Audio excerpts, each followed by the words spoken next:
All right, lesson 4 covers fracking. Fracking is not due to tectonic plates.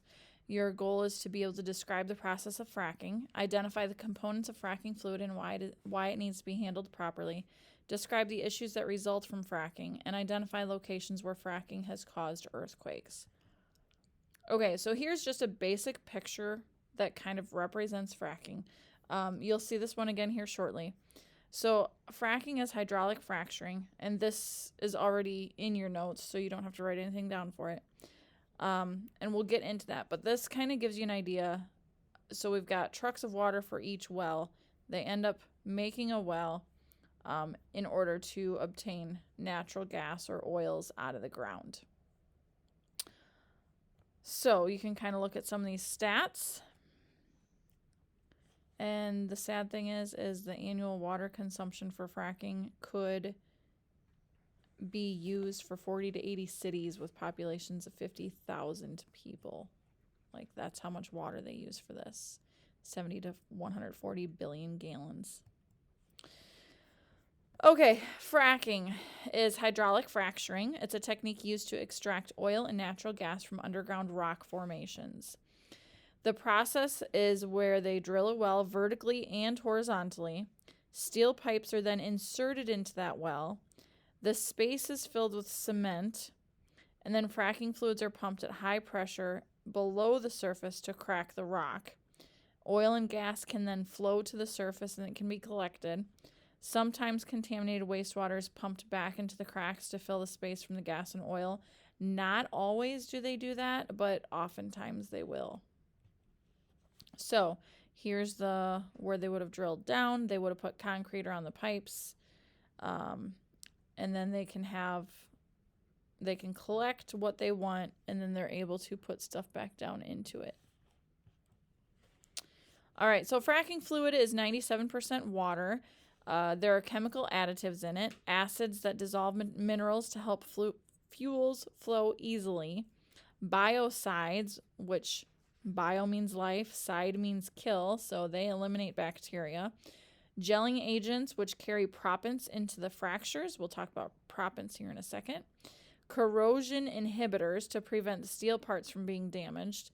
Information related to human and environmental impact is only available for 1/3 of the chemicals. So we don't necessarily know what all of this stuff does and how it impacts us. Proppants, I want you to think of propping something open. So like we use stuff to prop doors open. So proppants in this case are small solid particles to keep the rock formation open. So we don't want all of a sudden those rock formations to collapse because of the fact that we have been taking stuff out of the ground. We don't want them to cause earthquakes. Problem is, sometimes they do.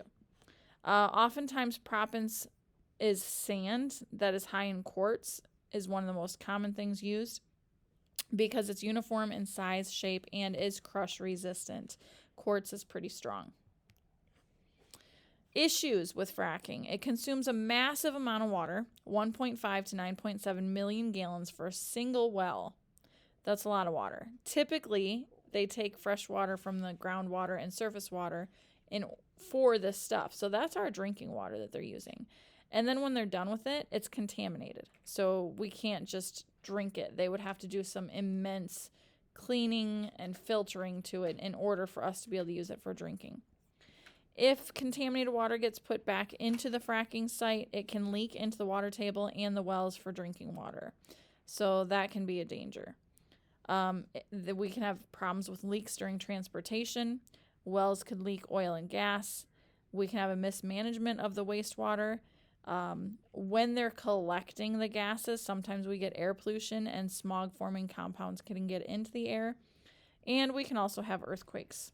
So with all of these issues, kind of makes you wonder why they still do it.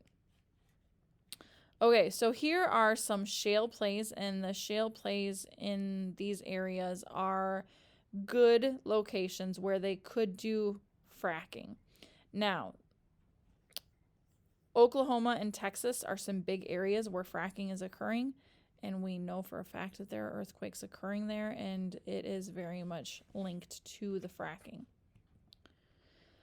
Okay, so fracking locations. Texas is a top emitter of smog-forming ozone pollutants. Pennsylvania, New York, New Jersey, and Delaware are off limits as of 2018. Now, if that changes, it could, but those locations are off limits for fracking.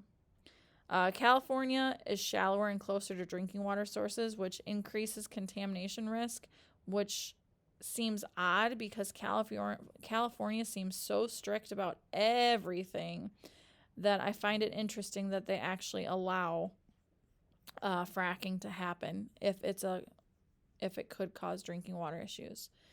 North Dakota has water and soil contamination issues. Florida, there are minimal resources, but it is being accessed. So they are trying to get those sources of oil and gas.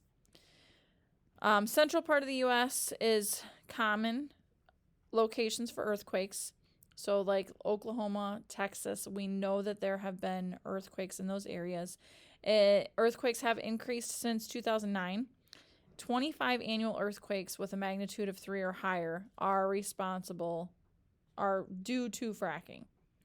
There were more than 1,000 in 2015, so it has been increasing. Oklahoma and Ohio are the most dramatic locations. And the earthquakes typically occur when wastewater is injected back into the fracking site. This causes faults to shift, resulting in earthquakes. So the fact that they're drilling in, taking stuff out, shoving that wastewater back in, that is what's typically causing the earthquakes to occur.